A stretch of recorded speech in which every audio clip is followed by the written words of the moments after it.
Hi, everyone. Welcome to Books with Butterscotch. My name is Jordan, and this is Butterscotch, my bunny friend. Now, Butterscotch, did you know that there's a holiday going on right now? A Jewish holiday, the holiday of Hanukkah. You knew that? Good. Because in honor of Hanukkah, I've got a Hanukkah book to read. It's called Latkes, Good to Eat, a Hanukkah story. And it's written and illustrated by Naomi Howland. Now, Butterscotch, you remember the story of Strega Nona that we read a while ago with her magic pasta pot? Well, this story is very similar to that story, but instead of a magic pasta pot, there's a magic frying pan that cooks latkes, which are delicious, crispy potato pancakes fried in oil and eaten on Hanukkah. Now, Butterscotch, I know you're not Jewish, so I think I'll have to explain the meaning of some words to you. I already explained latkes, but do you know what a menorah is? This is a menorah. It's a special candle holder for Hanukkah. It holds 9 candles, 8 candles for each of the 8 nights of the holiday, and a 9th candle that's used to light all the other candles. And one more word that's used in this book is tanta. That means aunt in the Yiddish language, which is spoken by many Jewish people. That word is used as a term of respect for any older woman you might meet. Now, Butterscotch, are you ready to hear the story? Good. Latkes, good to eat.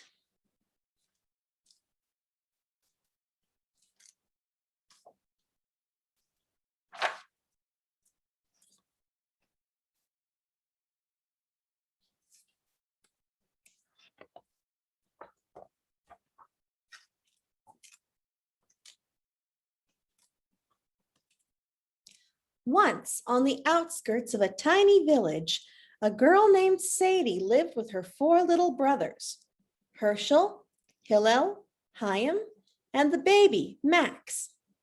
Their mama lived there too, but she was away helping Aunt Rose with her new baby. The family was so poor that the 1 coin in Sadie's purse never had another coin to keep it company. Their house was so drafty, the wind whistled through it like a train going through Moscow, and they were always hungry.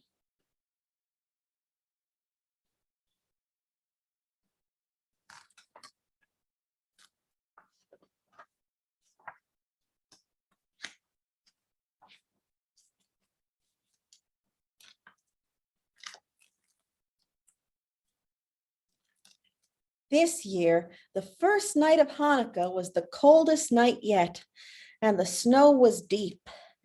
Sadie said, "Boys, go out and gather some firewood." "It's too cold outside," Herschel said. "You go." He pushed Hillel to the door. "It's too dark outside," Hillel complained. "You go." He pulled Chaim to the door. "But wood is so heavy," Chaim whined. "You go." He pointed to Herschel. Sadie sighed. "I will get the wood. Watch the baby until I return."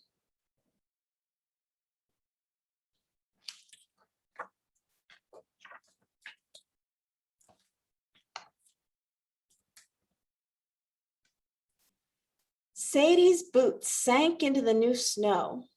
She walked from tree to tree, picking up fallen branches. An hour passed. It got colder and darker, and a bitter wind began to blow. At last, Sadie packed up the wood and turned to go home. Suddenly, a twig snapped. Sadie whirled around to see a bent old woman standing before her. The woman's face was as creased and lined as a bit of wrinkled cloth. The old woman sneezed. Achoo! Bless you, Tanta, Sadie said. She noticed the old woman's shoulders trembling. Her coat was shabby and thin. Are you cold? Oh, I am, dear, said the old woman, shivering, and I have no more firewood. She blew on her hands to warm them. Sadie didn't hesitate. Please take this wood for your fire, she said. She piled all the wood she had gathered into the old woman's sack.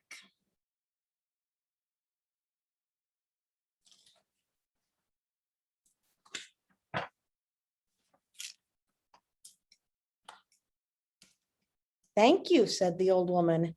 You are a kind child. Now I have a gift for you. She unhooked a frying pan from her belt. When you are hungry tonight, put this pan on the stove and say these words. Latkes, latkes, good to eat. Cook me up a Hanukkah treat. When you are not hungry anymore, say, a great miracle happened here. Thank you, Tanta, Sadie said. Never forget the words I have taught you, mourned the old woman. Keep them a secret. Only you may use my gift. With that, she hobbled off into the forest.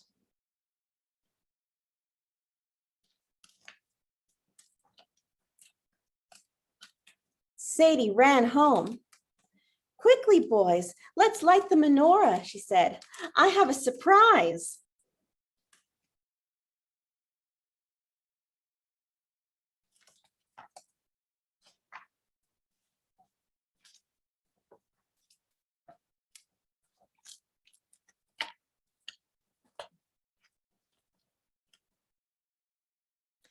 As soon as they had said the blessing and lit the first candles, Herschel asked, what's the surprise? And where is our wood? Asked Hillel. I met an old woman in the forest, Sadie explained. I gave her the wood because she was so cold, and she gave me this frying pan. What? A frying pan? Cried Herschel. We don't even have a fire. We don't have any food, Chaim complained.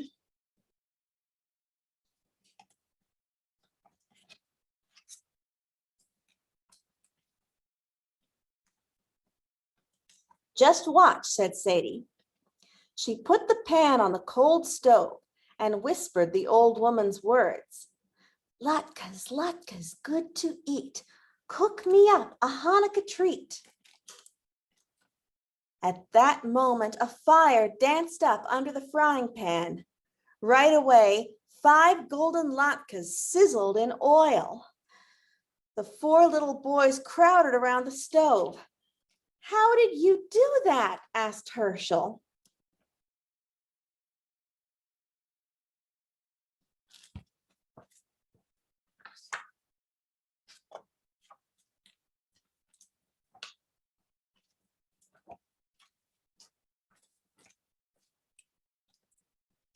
The old woman told me not to tell, answered Sadie. As soon as she put the latkes on their plates, another 5 latkes sputtered into the pan. Can I try? Asked Hillel. No, let me. Chaim pushed his brothers aside. No, said Sadie, only I can use the frying pan. When the plates were heaped high with latkes, Sadie whispered, a great miracle happened here.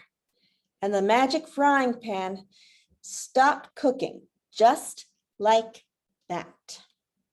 They ate and ate until their stomachs were full.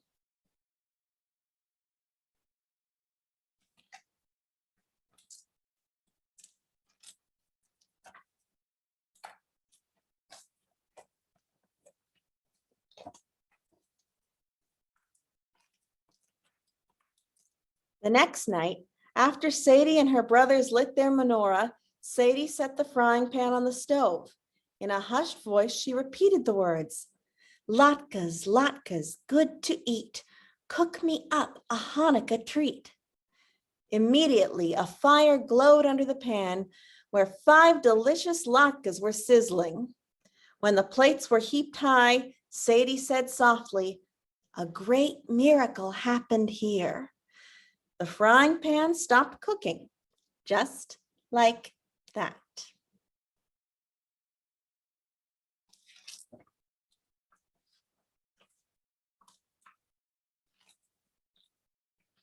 Each night of Hanukkah, the children sat down to another tasty dinner of potato pancakes.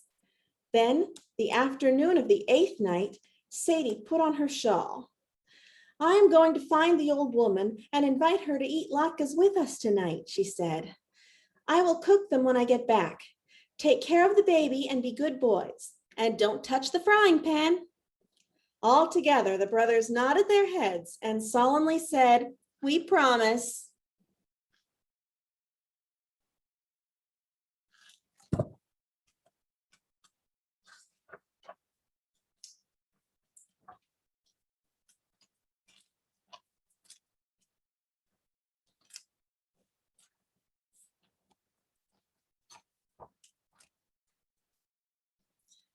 Only a minute after Sadie had closed the door, Herschel boasted, "I heard the secret words." "You did not," said Hillel, "and we aren't supposed to touch the frying pan." "I did too," said Herschel. "We could eat just a few latkes," said Chaim. "Sadie won't know." Max, the baby, said, "Latkes, latkes." The boys looked at Herschel. Herschel looked at the frying pan. "It's easy to use the frying pan," he said. "Just watch." He put the pan on the stove and said, "Latkes, latkes, good to eat. Cook me up a Hanukkah treat." The stove lit itself with a bright flame. At once, the frying pan was filled with 5 latkes sputtering in oil.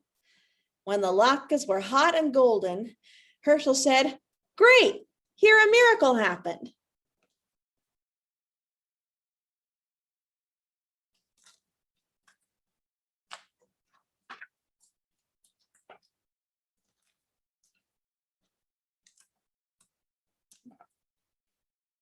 The frying pan began cooking 5 more latkes with tender centers and crisp lacy edges.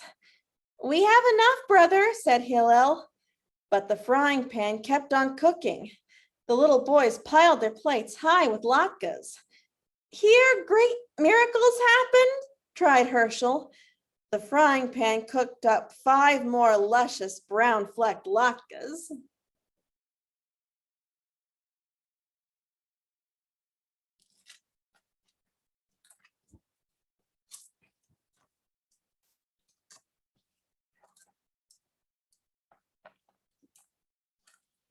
The 4 brothers ate fast, but the frying pan cooked faster.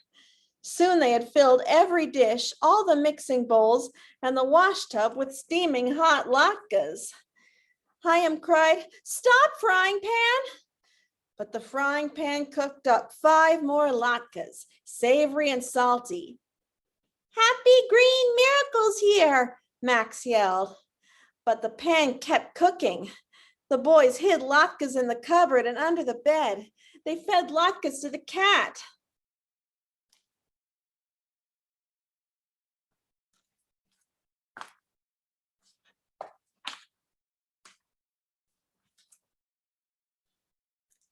Soon latkes were spilling out the door. The smell of potatoes and onions and oil floated through the village. The shoemaker stopped cobbling to sniff. The fishmonger, holding a fresh carp, paused to breathe in the fragrance. The village gossip even stopped talking long enough to inhale the aroma of Hanukkah cooking.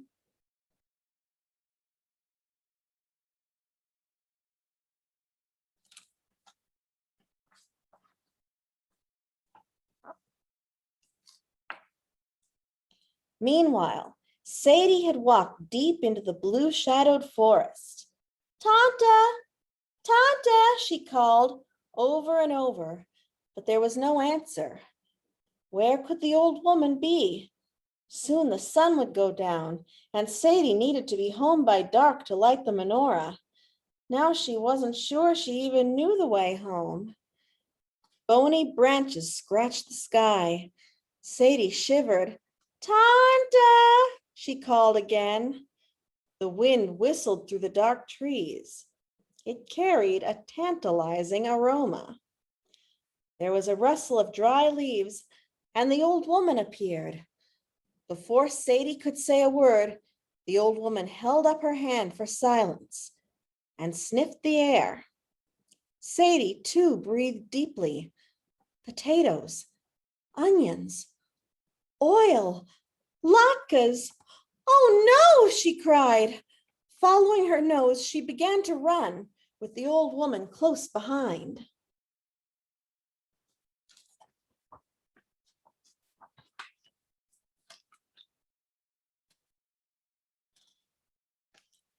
When Sadie reached the edge of the village, she could not believe her eyes. Her house had almost disappeared under a mountain of latkes. She scrambled up a pile of warm latkes and looked in the window. Her brothers were standing at the stove, eating latkes as fast as they could. More latkes sizzled in the frying pan. "A great miracle happened here," Sadie shouted. And the frying pan stopped cooking, just like that. Herschel, Hillel, Chaim, and the baby Max promised, "We will never touch the frying pan again." Sadie put them all to bed with tummy aches.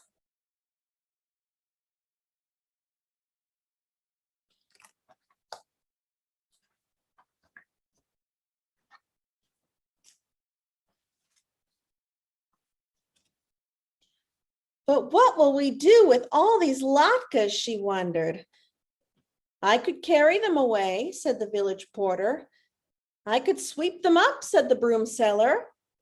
"We could eat them," said someone else. It was Mama, home from helping Aunt Rose.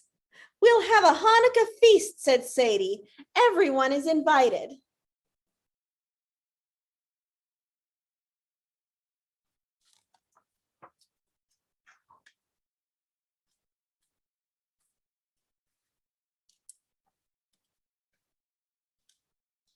What a party the village had that night.